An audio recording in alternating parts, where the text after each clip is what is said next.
Hello, and welcome to this week's all new, brand new episode of the Being Podcast, a safe space I have created for us to come together so we can discuss how we think in terms of what we believe, how we engage, how we innovate, navigate, and gain in every area of our lives.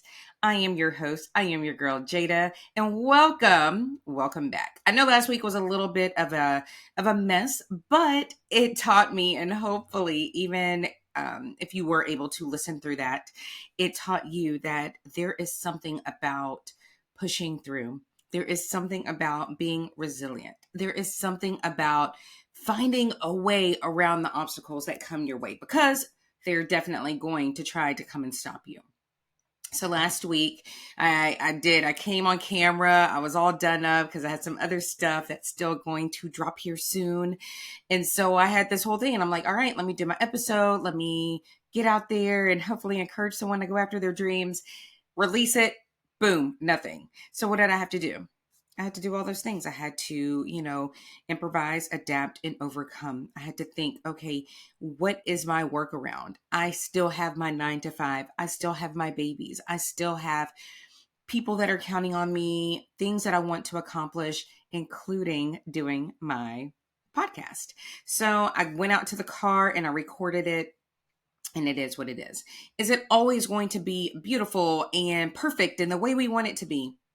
It's not. So just know that, but know that we are so much stronger than we give ourselves credit for. We are so much more, creative and clever. And there are ways to get around obstacles so that we still accomplish our goals and our dreams. So as I am recording this today, I am just going to be hopeful that it is going to work. Because what did I learn from that? I also learned, don't be complacent. Don't get so comfortable with the way that you always do things, because life will jump up and bite you and be like, maybe it's not going to work, So one, it taught me don't be complacent. It taught me, you know what, Jada, you have a plan. You have written out, these are the things that you want to do. Here's the time frame in which you've carved out to get it done. So don't put off, what is the saying? Don't put off tomorrow what you can get done today. That was a lesson for me, because while I did it early enough, because I do have to make everything work in my life. So yeah, I recorded it, but I didn't make sure that it was good to go. So shame on me being, in the Army, knowing that we do rehearsals, knowing that we make sure to check just to make sure everything is going the way we want it to, and then have a backup plan, right? So while I didn't go into the episode thinking I needed a backup plan, I had one, and that's great, but it taught me, make sure that you are doing your checks. Make sure that maybe you have someone else to listen and make sure it's good to go. All I'm saying is I too am human. I too go through things. I too continue to learn every single day, because no matter how much I say, I don't want to learn anything else, I'm good with where I'm at, we learn every day. And we can learn from anybody. So, Jada, you've rambled now for 3.5 minutes. What are you talking about this week? I am talking about what to do when it feels like things just are not going the way you want them to go. Okay? Because I can plan all day long. I am a planner. I like to make lists, as y'all know. I like to check them off. I like to say, okay, this is what I want to do here, here, here, and here. I have that roadmap. And so it helps me because it helps keep me organized. It helps keep me focused, because if you're like me, and maybe it's interesting, right? Like this whole ADHD thing, or whatever it's called. Sorry if I messed that up. Never was like diagnosed with any of that, but it's interesting because the bits and pieces that I've heard about it, I'm like, ooh, maybe that is me, because like my attention span may go somewhere else, or I'm trying to do so many things at one time because I can't just stay narrowly focused on one thing unless I put it down in a way that's going to make sense for me. Sometimes that means that I'm just writing it all, brain dumping, getting it out, and then organizing it. Sometimes it's like, okay, what are my low hanging fruit things that I can do that, one, need to be done, and two, it give me that momentum to start going, right? To get those things crossed off and feeling accomplished and getting the ball rolling, and then get to the harder things.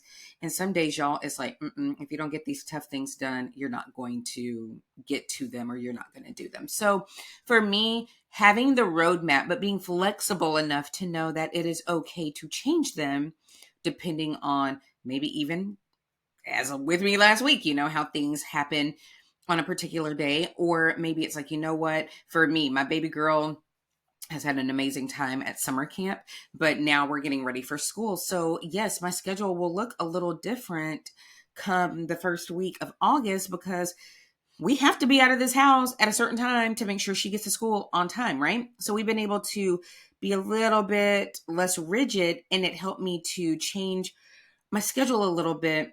But I'm saying all of that to say, when we plan, when we have an idea, when we have a roadmap, it helps us to stay focused. And in staying focused, it helps us to accomplish those dreams and those goals and those desires that I spoke on last week. So everything I talk about, they're all kind of interrelated, because, one thing helps another thing and begots another thing and all the things.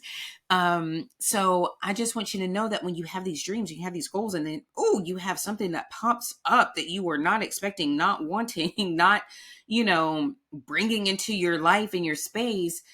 But knowing that you are so strong, that you are so capable, that you're so freaking smart, that you can find a way around it. And then what do?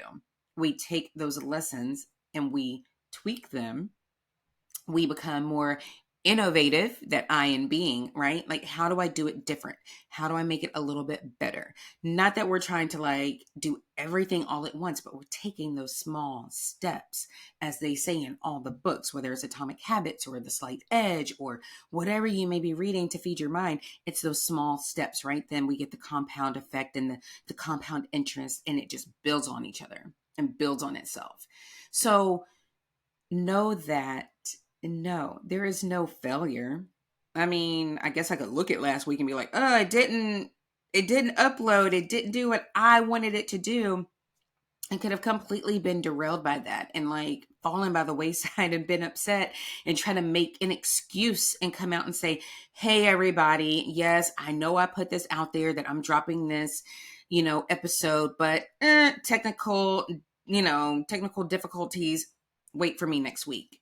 I could have done that, but I said, no, it is important to me to not only honor myself, to not only honor my goals and my dreams of coming here every week. It was important to do that. And it's important for me to not only share with you all, which I love, and thank you for letting me share, but for you to see and understand that Jada's not just out here throwing stuff at you and say, go do that and be great. No, Jada's really actually living this. Yes, I do talk about myself in third person every now and again, because why not? So I have these dreams, I have these desires, I have these goals, and life happens, and you probably have the same thing. And my challenge for you today is to think on that one thing that maybe has not gone the way you want it to go. Perhaps it hasn't even been started because you just haven't figured out, okay, how do I just start the engine? How do I just strike that match? How do I just start? And that's what I want. If you are there, I am not laughing at you, girl. I am with you, because it's hard. It's like, I really want to do this. You can get so motivated, pumped up. You're looking at social media. You're looking at the people living the lives that you want to live and know that you deserve to live, you desire to live. And you're just like, man, they've made it. But guess what, sis? They started. They started just like I am challenging you to start right now. What is that one thing? And maybe you've started it, and maybe it's kind of just got pushed to the side. Re-engage that. Re-engage your inner, your inner being that's like, let me out. Let me do this thing. Get started. Take that first step. Maybe that's phoning a friend. Maybe that's, hey, I'm here, getting you a coach that can help you to get started and to keep you motivated. Hey, I have coaches too. I also have my husband. He used to have, my cheerleaders through my parents. Like, I had that tribe that helped to keep me motivated and to push me, because I need that. And I love doing that for other people. I do feel purpose that I'm here to do that, and I love it. And because I'm not like a drill sergeant, no pun intended, but I really encourage and I love and I want to just inspire you to do your best. And that starts with taking the first step. Maybe that is acknowledging that you deserve to have it. Maybe we're starting there. Maybe you're in your mind. Maybe your mind is so consumed with so many, I could have done this, I should have done this, I wish I could do this, I can't do this. That, hey, been there too. All the things that your mind tries to tell you of why it won't work. But I say take a step forward and put yourself out there and see if it will. What do you have to lose, right? So no matter where you're at, or maybe you've already taken all the steps and you're ready to launch, or maybe you're out there, you're doing the doggone thing and you're like, you know what? How do I keep this? How do I keep this momentum going when I'm tired? How do I keep going when I've kind of plateaued, right? I've reached a goal, and how do I keep going? How do I increase that? How do I just even, encourage myself to do more? How do I not get complacent and content? Again, all those same tools apply. Accountability partners, coaches, loved ones, start there. So we are all on different walks. We are all in different stages on these walks. I would rather put it that way. We're all on different stages on this same walk, this journey called life, that we are trying to accomplish our own dreams and goals and all of the things, right? But we all have that same blockage from time to time. And I am here to say, yes, life will throw curveballs at you. It's going to happen. But I am here to say you're stronger than them. I am here to say you're smarter than them. I am here to say that you are worth more than the fear of those things coming and trying to stop you. So I'm not going to hold you long. I'm going to get out of here. We're going to cross our fingers, but no, I'm going to say that this worked. I'm going to say that even if it didn't, I still have given myself enough time to adjust, because that is a lesson that I learned last week. And that's what I'm sharing with you. So I am going to get out of here for now. And if you hear me say, okay, y'all, I'm back for the third time because it didn't work and I had to keep figuring it out, then that's what we're going to do. And I just thank you for staying on the ride with me, because without you, there would be no purpose for me really doing this. Because yes, even though I'm purposed to do it, if I didn't have you to share it with, it would kind of be for naught. So thank you for everyone who pops in and says, hey, Jada, I'm waiting and I'm listening and what's going on? Thank you for having my back, because that is what helps us to all be better, to have each other's backs, to, link arms, get in here, get this community together so that we can all reach our dreams and our goals. So that's what I have for you today. Get after it. When life tries to throw stuff at you, catch it, make something, present it back, right? You don't have to throw it back. You don't have to be upset, because we get to choose how we act and how we react. And you have the power, mama. You have the power. So I'm going to get out of here, and I will see y'all soon, or be up in your ear next week. Bye.